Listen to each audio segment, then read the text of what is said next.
عوام کے اندر شعور بیدار ہو رہا ہے، اور عوام کا شعور جب مکمل بیدار ہوگا، وہ لوگ جو 35 پینسلوں کے ذریعے سے اس کا راستہ روکیں گے، جو عدالتوں کے ذریعے سے اس کا راستہ روکیں گے، جو اپنی پیسوں کے ذریعے سے اس کا راستہ روکیں گے، خسو خاشاک کی طرح بہ جائیں گے۔ وہ قانونی تبدیلی ہو، آئینی تبدیلی ہو، یا وہ جو ہے وہ خونی انقلاب ہو، اس ملک کا مقدر بن چکا ہے۔ آج نہیں، کل آئے گی، پرسوں آئے گی انشاءاللہ تعالی۔ تو تبدیلی آپ کو اس طرح کی، یعنی ظاہر ہے کہ ان باتوں پہ اختلاف نہیں کیا جاتا جو حافظ صاحب نے فرمایا، لیکن پھر واٹ از دا ریپلیسمنٹ، مطلب الٹرنیٹو کیا ہے؟ دیکھیں، بات یہ ہے کہ پہلی بات تو میں یہ سمجھنے کی ضرورت ہے کہ ہم بڑی بحثیں کرتے ہیں، یہ جمہوری نظام ہے، یہ جمہوری نظام ہے، یہ آمرانہ نظام ہے۔ حقیقت یہ ہے کہ ایک نظام ہے جس کو چلانے کے دو طریقے ہیں۔ جب لوگ آمریت سے اکتا جاتے ہیں تو وہ جمہوریت لے آتے ہیں، پھر ایک سال بعد پتہ چلتا ہے جمہوریت میں تو 35 پنکچر لگے تھے، یہ کیوں ایسے لگتا ہے ہمیں؟ اس کی وجہ یہ ڈیلیور نہیں کر سکتا، اور نظام اس کے نیچے ہے جو دائمی ہے، وہ آپ کی معیشت ہے۔ اور جب آپ کی معیشت الٹرنیٹو کیا ہے قاضی صاحب؟ معیشت آپ کی آمرانہ ہے، ٹھیک ہے، اگر اس معیشت کو آپ جمہوری نہیں کیسے جمہوری نہیں، آپ جو انسان کو رائٹس آپ نے دینے ہیں، جو آپ نے آئین میں لکھ رکھا ہے، جی، اس کو آپ نے مکان دینا ہے، کیسے؟ اسلام سوشلزم یا کیپٹلزم کی بحث کو چھوڑیں، یہ جو آپ نے اپنا آئین بنا رکھا ہے، اس میں آپ پروگریسو ٹیکس لگا کے دکھا دیں، اس میں آپ جو ہے قاضی صاحب حل بتائیں نا، یعنی جو الٹرنیٹو ہوگا وہ معاشی نظام کیا ہوگا؟ یعنی برابری کیسے ہو؟ حافظ صاحب نے کہا کہ اسکول ایک جیسے ہوں، دیکھیں یہ برابری کیسے ہو؟ میں کہتا ہوں برابری کو تو چھوڑیں، آپ جو آپ نے بیئر منیمم رائٹس رکھے ہوئے ہیں آپ تو وہ نہیں دے سکتے، اور یہ اس ملک کے 10 بندے ایسے ہیں جو اس ملک کا جو $60 بلین کا قرضہ ہے وہ دے سکتے ہیں، اور اس میں سے ہمارا سب کا یہ اتفاق ہے کہ 80% 2 نمبر پیسے ہیں، تو کیا آپ ضبط نہیں کر سکتے؟ پولیٹیکل پارٹی کے فیکٹس اینڈ فگرز اپنی جگہ، میں کہہ رہا ہوں کیسے ریاست ضبط کرے، اب آپ نے بات کی ہے نا، ریاست ضبط کرے، کیسے ہوگا؟ 2 نمبر پیسہ ریاست ضبط کرے اور بحق عوام اس کو استوار کرے، اور یہاں پہ ہاؤسنگ کا مسئلہ حل کرے، صحت کا مسئلہ حل کرے، تعلیم کا مسئلہ حل کرے۔ دیکھیے دنیا میں وہ نظام کامیاب ہوتے ہیں جس کو چلانے کا دعویٰ کرنے والے اس نظام پر عمل کر رہے ہوں۔ ایک آپ نے ابھی انقلاب کی بات کی، رسول اللہ صلی اللہ علیہ وسلم کا انقلاب تھا۔ آپ کا انقلاب یہ تھا کہ ایک صحابی نے کہا یا رسول اللہ صلی اللہ علیہ وسلم میرے پیٹ پر دیکھے پتھر بندھا ہوا ہے، آپ نے کرتا اٹھایا تو 2 پتھر بندھے ہوئے تھے۔ وہ نظام یہ تھا کہ جب عمر بن خطاب یہ فلسطین کی بیت المقدس کی فتح ہوئی تو یہودی عیسائی چڑھے ہوئے تھے اس کے قلعے کے اوپر فصیل پر، اور وہ دیکھ رہے تھے خلیفہ آ رہا ہے، اور ایک اونٹ پر خلیفہ اور غلام تھے۔ انہوں نے پوچھا بتاؤ یہ جو جس نے اونٹ کے اوپر ہے وہ کون ہے، جس نے وہ مہار تھامی ہوئی وہ کون ہے؟ لوگوں نے بتایا کہ غلام اوپر بیٹھا ہوا ہے اور مہار تھام کر خلیفہ چل رہا ہے، کیونکہ وہ باری باری سواری کر رہے ہیں۔ یہ ہے برابری، یہ ہے برابری۔ اور اگلی سن لے، ایک کمیونسٹ انقلاب آیا تھا، کمیونسٹ انقلاب، میں اس کا مخالف ہوں، لیکن کارل مارکس نے کہا کہ کمیونزم ہوگا، تمام لوگ اشتراکیت کے مطابق ہوں گے، وہی روٹی ان کا صدر کھاتا تھا جو ان کا مزدور کھاتا تھا، وہی کپڑا ان کا صدر پہنتا تھا جو ان کا مزدور پہنتا تھا، اس لیے وہ انقلاب 1917 میں آ گیا تھا۔ کیپٹلسٹ انقلاب کی بات کریں آج، مگر میں اس کا بھی مخالف ہوں، میں اسلامی نظام معیشت کی بات کرتا ہوں، لیکن آج ان کا پریزیڈنٹ، ان کا پرائم منسٹر، ان کے وزراء، ان کے ممبر پارلیمنٹ پورا ٹیکس ادا کرتے ہیں، وہ ٹیکس چوری نہیں کرتے۔ آج آپ وہ کیا تھا نکسن کا تھا، وہ جب وہ اس نے ٹیپ کرا لی تھی استعفیٰ دینا پڑا تھا۔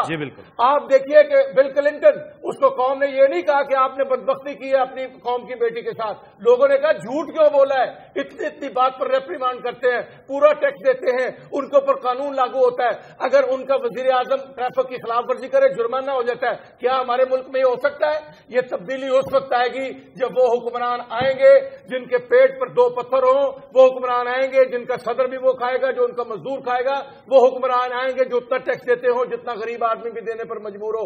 وہ ہوگا جو کہتے ہو وہ کرو، پاکستان ٹھیک ہو جائے گا، تبدیلی آ جائے گی، خوشحال ہوگا، پرامن ہوگا۔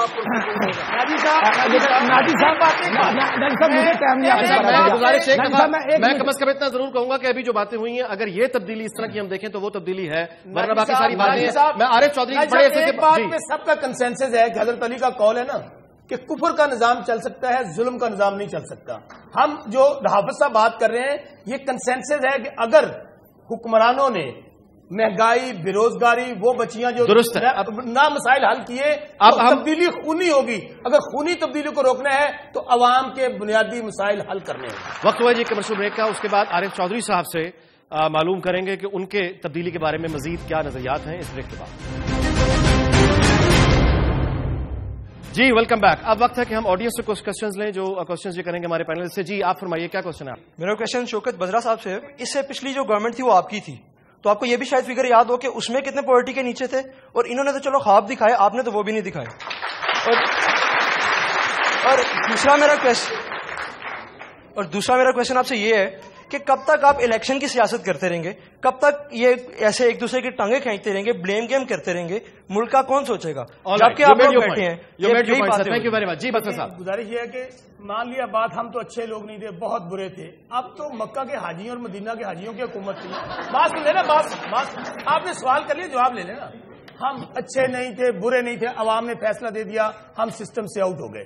آپ یہ بتائیے کہ ایک سال کے اندر یہ جو آئے تھے جدہ سے, جو حاجی آئے تھے, میں صرف یہ کہنا چاہتا ہوں کہ حالات سن تو لینا یار. رانا صاحب پلیز جلدی کیجیے, تو پانی دو یار, چلے پلیز. اچھا گزارش میں یہ کر رہا ہوں, پانی پیوں گا, آپ پانی بھی نہیں پیتے. آپ تو وہ حضرت امام حسن حسین کے ماننے والے بھی نہیں ہیں, ہم تو ان کے ماننے والے ہیں. ہم تو پانی پینے والے ہیں اور پلانے والے ہیں. الحمدللہ پانی پیتے بھی ہیں, پلاتے بھی ہیں. رانا ارشد ہوندے میاں نواز شریف کو کسی دشمن کی لوڑ نہیں. میرا جو کوشچن ہے وہ طاہر القادری صاحب کی پارٹی کو جو ریپرزینٹ کر رہے ہیں ان سے ہے. وہ کہہ رہے ہیں کہ طاہر القادری صاحب کا صرف ایک کنال کا گھر ہے لاہور میں. ماشاءاللہ صاحب سے رات کو میں پروگرام دیکھ رہا تھا, طاہر القادری صاحب خود کہہ رہے تھے کہ میرا اتنا سامان ہے پاکستان آنے کے لیے کہ میں 3 ہفتے سے پیکنگ کر رہا ہوں. سیکنڈلی, اور وہ یہ کہہ رہے تھے کہ جو میری کتابیں ہیں, ریڈنگز ہیں, وہ تقریباً کوئی 25,000 انہوں نے فگر بتائی جو شپنگ کے تھرو آئے گی. ماشاءاللہ یار اتنے امیر بندے. اور دوسری بات آپ یہ کہہ رہے ہیں کہ وہاں پہ لوگ مرے ہیں 11 لوگ, کیا ان لوگوں کو وہ پولیس والا نہیں یاد جس کو لٹا کر ماتھے پہ سینے پہ 4 گولیاں ماری گئی؟ گلو باٹی نے یاد ہے کہ جس نے شیشے توڑے.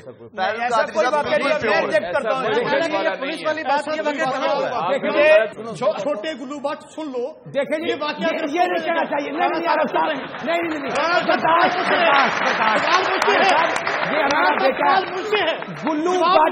گلو باٹ کو ہم نے گرفتار کروا دیا.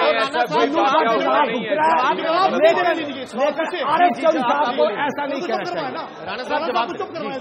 جی چھوٹے گلو صاحب, یہ واقعہ جو آپ بیان کر رہے ہیں یہ نہ شہباز شریف نے دیکھا, نہ رانا ارشد صاحب نے دیکھا, یہاں تک کہ رانا ثناء اللہ کو بھی نظر نہیں آیا.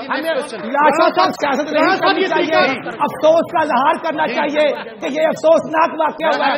آج ہماری آرمی حالت جنگ میں ہے, حکومت حالت جنگ میں ہے, ہمیں پاکستان کی حفاظت کرنی ہے.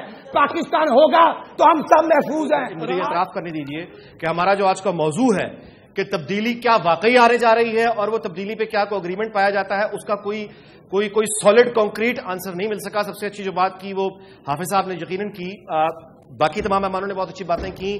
ہم صرف اور صرف فوکس کر رہے ہیں برائیوں پہ اور برا بھلا کہنے پہ, ہم الٹرنیٹیو نہیں دے رہے. میں لاسٹ ٹرائی کرتا ہوں اپنے ایک مہمان سے دوبارہ پوچھوں گا الٹرنیٹیو ان کے نزدیک کیا ہے اور وہ کیسے ممکن ہے, کیا کوئی بڑی تبدیلی آنے جا رہی ہے. میں قائد صاحب سے شروع کرتا ہوں. جی میرے خیال میں ہم تبدیلی کا شور مچا کے تبدیلی سے بچنا چاہتے ہیں. ایک عہد مر رہا ہے, ایک عہد جنم لے رہا ہے, اور اس عہد کے لیڈر سامنے نہیں آ رہے. اور یہ جو ماتم کرتے ہمیں نظر آتے ہیں یہ ماضی کے مزار ہیں. وہ اس لیے کہ ان میں سے کوئی اپنی ملکیتیں چھوڑنے کو تیار نہیں ہے. ریاست جب تک ان سے پیسے نہیں لیتی اور لے کے عوام کے لیے خرچ نہیں کرتی اور نیو لبرل اکنامک پروجیکٹس کو جو ہے وہ شیلف نہیں کرتی, اور یہ بیٹھے ہوئے میرے دوست پیپلز پارٹی والے, یہ واحد انقلابی پارٹی تھی سوشلزم کا جس نے نام لیا تھا, یہ بھی اس سے بھاگ گئے اور یہ بھی آ کے اسی دسترخوان پہ بیٹھ گئے جو سارے کھا رہے تھے. تو میں یہ کہہ رہا ہوں کہ یہ بلبلے اٹھ رہے ہیں, چاہے وہ ان کا بلبلا ہو جو قادری صاحب کا ہے, چاہے ان کا بلبلا ہو, کیونکہ یہ رسپانسبلٹی نہیں لے رہے. یہ تبدیلی کے لیے ان ایشوز کو ایڈریس ہی نہیں کر رہے جو عوام سننا چاہتی ہے. وہ اسکول مانگ رہے ہیں. بات یہ ہے کہ تبدیلی ایک ہی ہوتی ہے تونسیا میں, ایک ہم اکٹھے ہوئے وہاں پہ ہٹا دیا, وہ انتشار آ گیا. لیبیا میں, عراق میں, کیا اس طرح کی تبدیلی پاکستان میں ہوگی یا کوئی شعوری تبدیلی ہوگی, بہتری کی طرف ہوگی؟ میرے خیال میں جو مڈل ایسٹ میں جو ہوا ہے اس کے مقابلے میں پاکستان میں جو تبدیلی آئے گی وہ پرامن طریقے پر آئے گی انشاءاللہ تعالی. صرف ہمیں منافقت چھوڑنی ہوگی, ہماری لیڈرشپ کو جو وہ کہتے ہیں وہ کرنا ہوگا, صرف کہنا کچھ اور کرنا کچھ, اس رویے کو ترک کرنا ہوگا. عوام بھی دیکھیں کہ جو لیڈرشپ ہے پولیٹیکل پارٹیز ہیں ان میں کتنی منافقت ہے, کون کہتا کیا ہے کرتا کیا ہے. جب عوام بھی یہ رویہ اختیار کر لے گی انشاءاللہ تبدیلی آ جائے گی. جی رانا صاحب، تبدیلی کی ضرورت ہے. نوجوان بچے اور بچی کو روزگار چاہیے, بچوں کو ایجوکیشن چاہیے, ہیلتھ چاہیے. اس کے لیے ناجی صاحب کوشش کر رہے ہیں, کیونکہ بدقسمتی سے جب سسپینڈ ہوتا ہے سارا نظام ڈسٹرب ہوتا ہے. لہٰذا آج کوئی تبدیلی آنے جا رہی ہے. طاہر القادری صاحب آ رہے ہیں, کوئی تبدیلی آپ کو نظر آ رہی ہے؟ طاہر القادری صاحب قابل احترام, لیکن وہ تبدیلی نہیں لا سکتے. آپ انہیں پھانسی تحریک میں لے رہے ہیں؟ نہیں, ہم ان کی حفاظت کریں گے, وہ ہماری ذمہ داری ہے. ہم ان کو تحفظ دیں گے انشاءاللہ, اور ہر پاکستانی کو تحفظ دینا حکومت کی ذمہ داری ہوتی ہے. تبدیلی ہماری قوم کی امنگ ہے, اور بالخصوص پاکستان کی جو نوجوان نسل ہے وہ تبدیلی کے لیے جدوجہد بھی کر رہی ہے. اور اس ملک کے اندر ایک ہی شخصیت ہے کہ جو در حقیقت تبدیلی کے لیے جدوجہد کر رہے ہیں, اور وہ ہے عمران خان. اس لیے تبدیلی آ رہی ہے آپ کے خیال میں عمران خان لے کر آئیں گے؟ جی, عمران خان ہی تبدیلی لے کے آئیں گے. باقی سب کے سب حکومتی نظام کے اندر جکڑے ہوئے ہیں. عوام کے بنیادی مسائل, مہنگائی, بے روزگاری, امن و امان, لا اینڈ آرڈر کی سچویشن اگر بہتر نہ ہوئی تو میں تبدیلی, خونی تبدیلی دیکھ رہا ہوں, مجھے آئینی تبدیلی نظر نہیں آ رہی. جی, تبدیلی اس وقت قوم کی ضرورت بھی ہے, اور اب ڈیمانڈ بھی بنتی جا رہی ہے. طاہر القادری صاحب 23 جون کو پاکستان میں تشریف لا رہے ہیں, اور ان کے آنے کے بعد انشاءاللہ تبدیلی کے اس سفر کا آغاز ہوگا جو بالآخر مکمل اور بھرپور تبدیلی پر ختم ہوگا. آپ نے سنا ہوگا وہ شیر آیا شیر آیا شیر واقعی آ جاتا ہے. تبدیلی یہ نعرہ اتنا زیادہ ہو گیا ہے کہ اب ڈر یہ ہے کہ ایسا نہ ہو کہ حالات اور لوگ آگے نکل جائیں اور قیادتیں پیچھے رہ جائیں, اور اگر ایسا ہوا تو پھر وہ تبدیلی, اس کا نتیجہ کیا ہوگا یہ تو میں نہیں کہہ سکتا, لیکن وہ طریقہ جو ہے شاید پھر وہ کسی کے بھی بس میں نہ رہے, اور وہ انتشار کی کیفیت ہوتی ہے جس سے بچنے کی بہرحال ہم سب امید بھی کرتے ہیں, دعا بھی کرتے ہیں. آپ سب کا بہت بہت شکریہ. دیکھتے رہیے دنیا.